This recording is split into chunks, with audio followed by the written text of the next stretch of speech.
That. Manchester City ended Arsenal's 6-month stay on the Premier League summit and condemned Burnley to relegation with a laboured 1-0 victory at Turf Moor on Wednesday.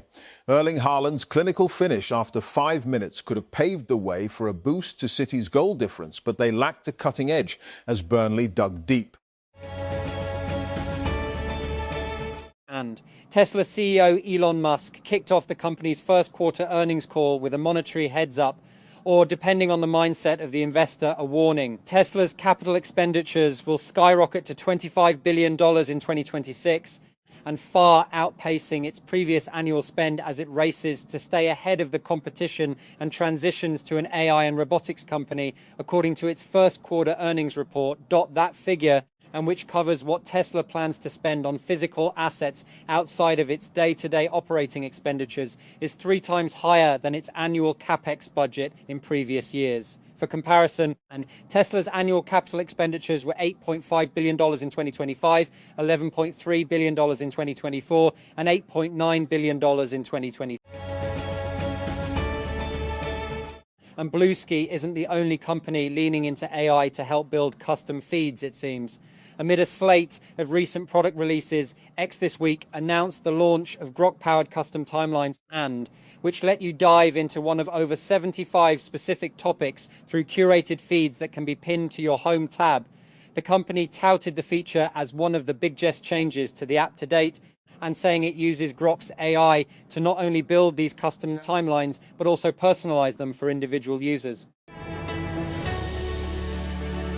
And Elon Musk said Wednesday that millions of Tesla owners will need hardware upgrades to run a future version of its full self-driving software that doesn't require human supervision. After he and Tesla spent years promising that wouldn't be the case, the admission could open the company up to legal challenges from customers who bought Teslas on the belief that the cars were just one software update away from being able to drive themselves. And at Google Cloud Next this week, the tech giant announced a bevy of new updates to Workspace, its subscription-based productivity suite aimed at professionals. As you might expect, the updates are heavy on AI, integrating new automation tools into various workflows, everything from drafting emails to organizing Google Sheets. Overall, the changes are clearly designed to give office workers a leg up in their pursuit of less busy work. Here's some of what is new. Ryan Roslansky stepped down as LinkedIn's CEO on Wednesday after 6 years running the world's largest professional network. Dan Shapiro, the company's COO, takes over immediately. Roslansky's tenure deserves attention. And he joined LinkedIn in 2009. He was one of Jeff Weiner's first hires and spent more than a decade working through nearly every corner of the business before taking the top job in June 2020 and at the height of pandemic-era labor market chaos. Microsoft acquired LinkedIn in 2016. And Tesla saw an uptick in revenue and profit year over year, figures buoyed by an increase in automotive revenue and other services, including subscriptions to its full self-driving advanced driver assistance system, which reached 1.28 million. Tesla shares rose 4% in after-hours trading, following the release of its first quarter earnings report, driven by its free cash flow and increases in revenue and profit on a year-over-year basis. And earlier this month, NASA's Artemis 2 mission sent 4 astronauts to orbit the moon and used new laser communication systems to beam dramatic images back to Earth. One of the receivers, though, wasn't hosted by the US Space Agency. A low-cost terminal built by the companies Observable Space and Quantum Opus and operated by the Australian National University pulled down data broadcast from a spacecraft at the moon at a rate of 260 megabits per second. That. Google Cloud on Wednesday announced that its 8th generation of custom-built AI chips, or tensor processing units, TPUs, will be split in 2. One chip, named the TPU-8T, will be geared for model training, and another, the TPU-8i, is aimed at inference. Inference is the ongoing usage of models, aka what happens after users submit prompts. And some of the most consequential companies in tech history didn't launch with a splashy fundraising announcement. They started with a pitch. Dropbox demoed to a room of skeptics, and Cloudflare took the stage before most people understood what edge networking meant. Discord was a scrappy game developer called Hammer and Chisel. Mint, Trello, Forethought, N26. All of them passed through the same crucible. And TechCrunch startup Battlefield. That's not a coincidence. Battlefield isn't just a competition. It's a launch pad, and the numbers back it up. More than 1,700 companies have competed on the Battlefield stage together, and they've raised $32 billion in total funding and generated over 250 exits, including acquisitions by Microsoft, Google, Yahoo, Salesforce, Twitter, Uber, and Amazon. And the startup Battlefield network runs so deep that alumni have even acquired each other. Dropbox acquired fellow startup Battlefield alum DocSend in 2021. For thousands of founders, and it's become a defining milestone, not just a pitch competition, but the moment the world started paying attention. And Apple released a software update on Wednesday for iPhones and iPads, fixing a bug that allowed law enforcement to extract messages that had been deleted or disappeared automatically from messaging apps. This was because notifications that displayed the message's content were also cached on the device for up to a month.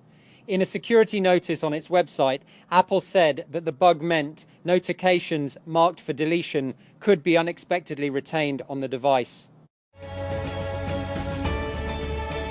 And the French government agency that handles the issuing and management of citizens' identity documents, including national IDs, passports, and immigration documents, confirmed Wednesday that it experienced a data breach. In an announcement, and the Agence Nationale des Titres Sécurisés said the data stolen in the breach could include full names, dates and places of birth, mailing and email addresses, and phone numbers on an undisclosed number of citizens. And Ant said the investigation to determine how the breach happened and its impact is ongoing, and people whose data was affected are being notified. And until a few hours before SpaceX announced its deal, giving it the option to acquire Cursor, the maker of AI-powered coding software, for $60 billion. Cursor was on track to close a $2 billion funding round later this week, and, according to a person familiar with the matter, the round would have valued the company at $50 billion. SpaceX said it would either buy the company at some point later this year or pay $10 billion to Cursor to collaborate on AI development. And Cursor was apparently running a parallel process negotiating a potential acquisition by SpaceX while simultaneously finalizing a private funding round with investors that include Andreessen Horowitz, Thrive, Nvidia, and Battery Ventures, and details of which were first reported by TechCrunch last week. That Iran's parliament speaker and ex-brigadier general of the Islamic Revolutionary Guard Corps, IRGC, Mohammad Bagher Ghalibaf, on Wednesday issued a strongly worded statement that any potential ceasefire will be possible if the US lifts its maritime blockade at Hormuz and all the Zionist warmongering across all fronts ceases to exist. That, in a post on X, formerly Twitter, Ghalibaf said a complete ceasefire would only be meaningful if it is not violated by continued restrictions on maritime trade and the hostage-taking of the world's economy. And the Pakistan Medical and Dental Council, PMDC, moved forward with its probe into 3 major cases, including the tragic suicides of 2 medical students and an operating theatre OT video scandal, and by holding preliminary hearings and referring all matters to its disciplinary committee for final decisions. According to a PMDC statement, and the preliminary hearings were conducted to ensure a fair and informed assessment before initiating formal disciplinary proceedings. Relevant stakeholders, including representatives from the institutions involved, and were invited to present their accounts and help establish a clear factual record. And a global surge in large-scale battery projects is set to reshape power systems in 2026, with installations planned across regions including Texas, Inner Mongolia, and New South Wales. Falling costs, rising electricity demand, and geopolitical tensions are driving rapid growth, positioning battery storage as a key part of the future energy mix. That the Punjab government has included several villages in Rawalpindi division in the Model Village project to improve basic infrastructure in rural areas. Villages in Kala Sayadan, Guja Khan, Kahuta and surrounding areas will receive upgrade facilities, including clean drinking water, street lighting, paved roads, drainage systems, improved children's parks and wastewater treatment infrastructure. And Karachi. Interpol has issued a red notice for a fugitive Liari gangster, Wasiullah Lakho, who is reportedly hiding abroad and wanted by Karachi Police South Deputy Inspector General Syed Asad Raza told Dawn on Wednesday. A red notice is a request to law enforcement agencies by Interpol to locate and provisionally arrest a person pending extradition, surrender or similar legal action. And Iran's foreign ministry spokesman Esmail Barkaei said on Wednesday that the Islamic Republic appreciated Pakistan's efforts to end the Middle East war, without commenting on a ceasefire extension announced by the United States. He expressed these views while answering reporters' questions, a statement by Iran's foreign ministry said, adding that Barkaei was asked about Pakistan's request to extend a ceasefire agreed between Tehran and Washington on April 8. And Netherlands-based cosmetics giant Rituals has confirmed a data breach affecting customers' personal information after hackers stole reams of data from its membership database. The company disclosed the breach on Wednesday, according to an email sent to customers that TechCrunch has viewed and verified. That Apple standard iPhone 18 is again rumored to miss the company's usual September launch schedule this year, according to a new leak from China. The report claims the device could instead launch next spring alongside the iPhone 18e. If accurate, Apple's September event would focus on the iPhone 18 Pro, iPhone 18 Pro Max, and a foldable model that has also been referred to as the iPhone Fold or iPhone Ultra.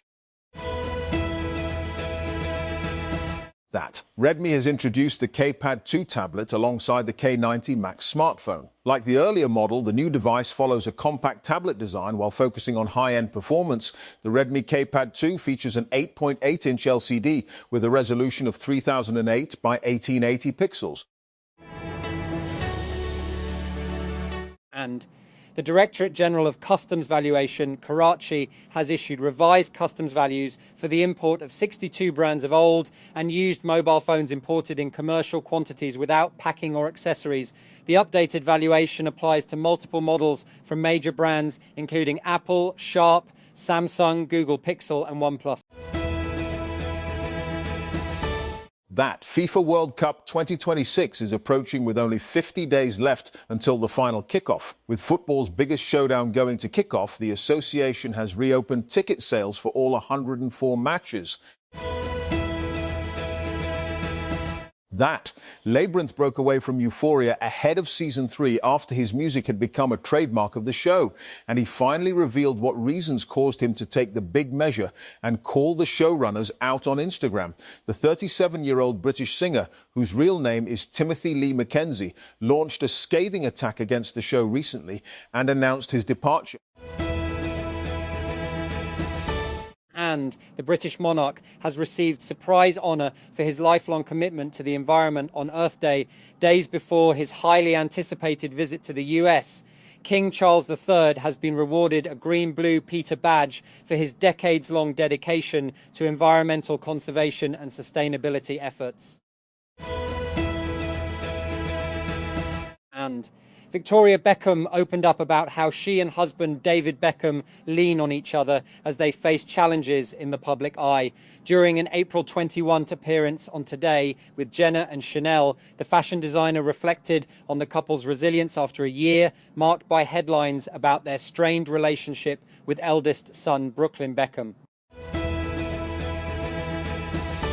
And Democratic Party Senate hopeful from Maine Graham Plattner has floated the idea to impeach sitting Supreme Court judges and the President of the United States, US Donald Trump, in an interview with NBC News. And Plattner has urged the Democratic Party to take a more aggressive approach against Trump and outlined his plan to remove the 2 conservative judges from the Supreme Court, impeach Trump and shut down the White House and use subpoena against every high-profile person currently working for the government. And OpenAI has partnered with Infosys to integrate its artificial intelligence tools, including coding assistant Codex, into the Indian IT giant's Topaz AI platform.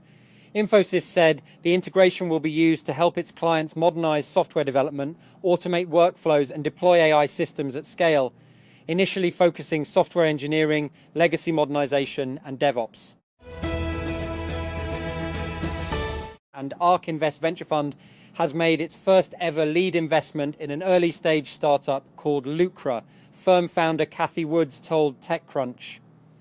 We feel pretty excited about it, Woods, pictured above, said in the recent interview regarding the investment in the startup.